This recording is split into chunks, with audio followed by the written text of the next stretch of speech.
ईश एक जीव विज्ञानी है जो अपने शोध के लिए जंगल में रह रहा है।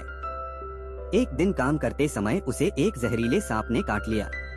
घबराकर वह अपना फोन गिरा देता है, जिससे वह मदद के लिए फोन नहीं कर पाता।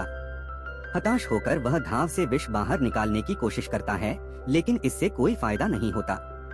वह घर लौटता है और जहर निकालने के लिए एक छोटा सा चीरा लगाने का प्रयास करता है। दुर्भाग्यवश बहुत देर हो चुकी है। विष उसके शरीर में फैल चुका है, जिससे उसे तीव्र मतिभ्रम का अनुभव होने लगा है।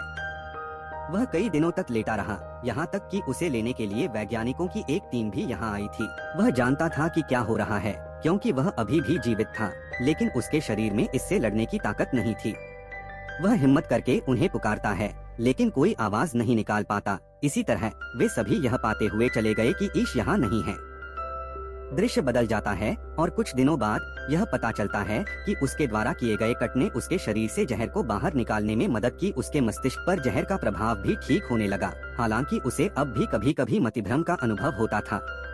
जैसे ही उसे होश आता है, वह शहर के अस्पताल जाने का फैसला करता है। वह अपनी कार साफ करता है और शहर की ओर बढ़ता है, लेकिन उसे एक अजीब बात नजर आती है कि सड़क पर कोई कार नहीं है।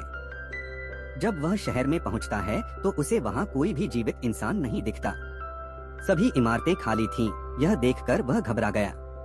एक घातक महामारी फैल गई, जिसने कुछ ही दिनों में पूरी आबादी को खत्म कर दिया। चूंकि ईश एक जीव विज्ञानी था और काफी समय से शहर से दूर रह रहा था, उन्होंने महसूस किया कि यही कारण था कि वे अप्रभावित रहे और वो बच गया। अब जाहिर है, चूंकि आबादी खत्म हो गई है, इसलिए कोई मालिक नहीं है, कोई सरकार नहीं है। ईश को अपने माता पिता की याद आई और जब वह उनके घर पहुंचा तो उसने पाया कि वे कई दिनों से मृत पड़े थे। उनका शरीर बहुत बुरी हालत में था। दुहक से अभिभूत होकर वह फूट फूट कर रोया, लेकिन फिर साहस जुटाकर उन्हें उनके घर के बाहर दफना दिया। वह सुबह उठता है और पूरे शहर को देखता है, वहाँ कोई भी जीवित नहीं बचा है। यह सोचते हुए वह दूसरे शहर में जाने का फैसला करता है। वह लॉस वेगास जाने का फैसला करता है। वह एक बंदूक और कुछ महत्वपूर्ण सामान लेकर चला जाता है, लेकिन वह पुल जो उसे लॉस वेगास ले जा सकता था, सील कर दिया गया था।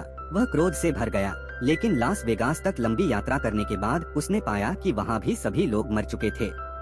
होटल, विशाल कैसीनो और मॉल खाली थे। थक कर वह एक होटल में चला गया। वह वहाँ एक रात बिताता है और महंगी चीजों का आनंद लेता है, क्योंकि अब यह उसके लिए मुफ्त था। उसने किसी को भी खोजने की उम्मीद खो दी, लेकिन अगली रात वह इस घटना में जीवित बचे 2 लोगों से मिलता है। लड़की ने उसे अपनी दुख भरी कहानी सुनाई कि उसने वीडियो कॉल पर अपने परिवार को मरते हुए देखा और अब वह जिंदा बचने की उम्मीद नहीं कर रही है। अकेलेपन से त्रस्त वह व्यक्ति मरना चाहता है, क्योंकि उसे लगता है कि वह इस उजाड़ दुनिया में जीवित नहीं रह सकता। वे आज रात ईश के साथ रुके, लेकिन जैसे ही सुबह हुई, ईश को उनके इरादे खतरनाक लगने लगे। उस आदमी के पास एक बंदूक थी और वह पेड़ को मारना चाहता था ताकि उनकी मौत आसान हो जाए, लेकिन ईश फैसला करता है कि वह जीवित रहना चाहता है, इसलिए वह उस क्षेत्र को छोड़ देता है और दूर से गोलियों की आवाजें सुनता है। इस घटना ने उसे तोड़कर रख दिया और उसे दुनिया में पूरी तरह से अकेले होने का गहरा एहसास हुआ। तेज गति से घर वापस आते समय उसने अचानक देखा कि एक कुत्ता उसकी कार के सामने दौड़ रहा है। वह भी ईश की तरह अकेला था।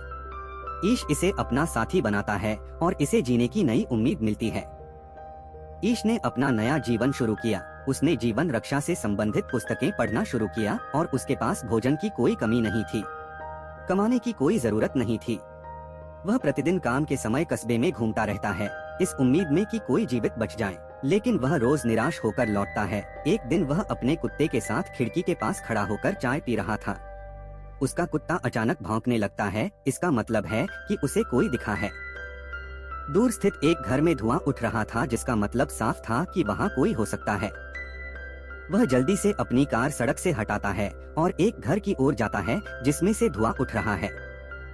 सौभाग्य से वहाँ एक लड़की थी जो ईश को देखकर डर जाती है। ईश उसे विश्वास दिलाता है कि वह उसे नुकसान नहीं पहुँचाएगा। वह भी एक अकेला व्यक्ति है और एक जीवित व्यक्ति की तलाश में है। यह सुनकर लड़की उसे अपने घर के अंदर आने की इजाजत दे देती है। लड़की का नाम एम्मा था और उनकी बातचीत से हमें पता चला कि महामारी शुरू हुए 1 साल हो गया है।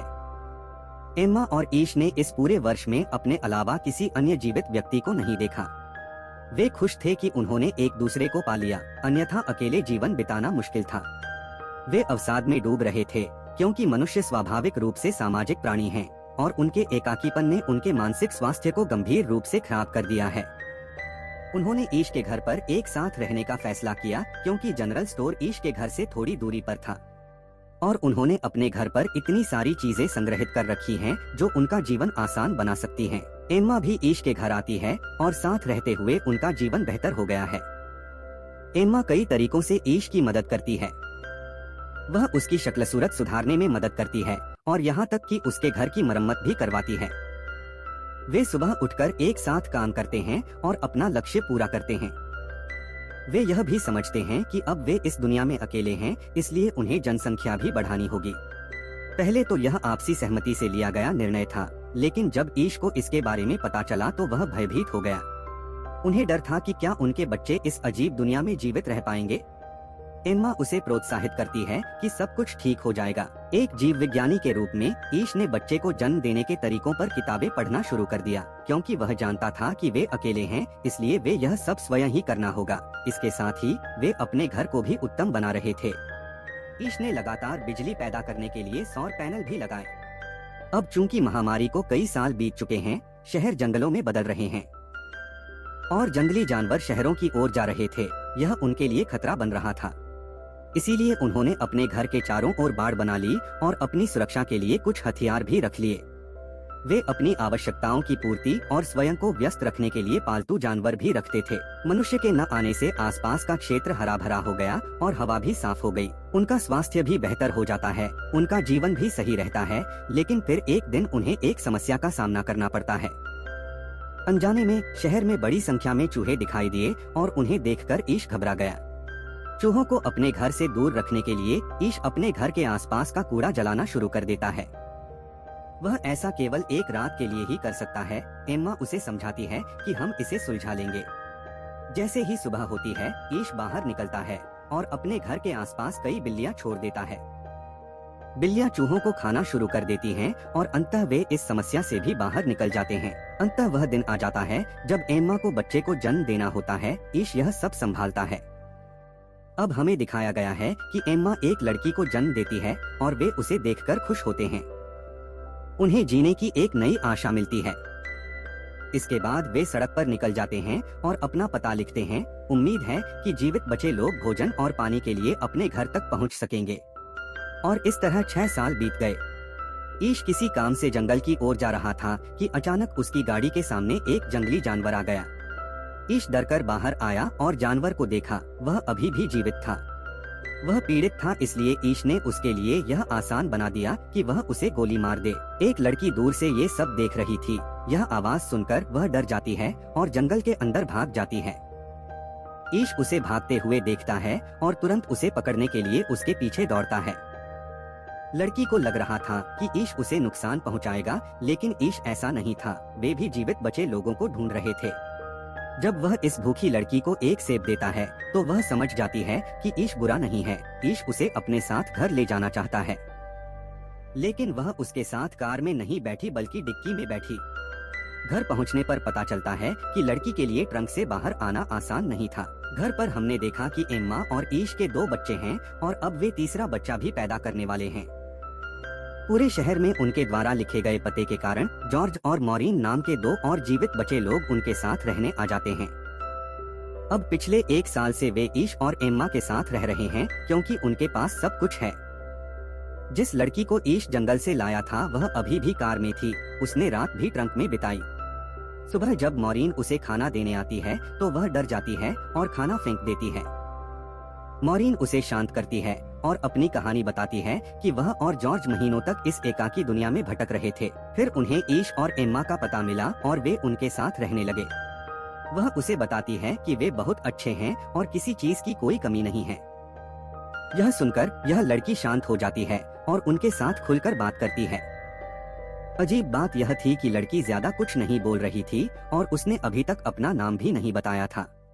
एक दिन मॉरीन को अपनी चीजें मिली और उसमें अजीबोगरीब चित्र दिखे। उनमें से उसे एक पत्र में लड़की का नाम एवी पता चलता है। इस पत्र में लिखा था कि उसके पिता ने इस महामारी के दौरान उसके साथ गलत किया। जिसके कारण वह अपने सामने आने वाले हर व्यक्ति से डरती थी। यह पत्र उसकी माँ ने उस व्यक्ति के लिए लिखा था जो उसके रहने के दौरान एवी की देखभाल करेगा, क्योंकि उसकी माँ मरने वाली थी। यह जानकर हर कोई एवी की और भी ज्यादा परवाह करने लगता है। इस रात एम्मा को तीसरा बच्चा हुआ है, जिससे सभी खुश हैं।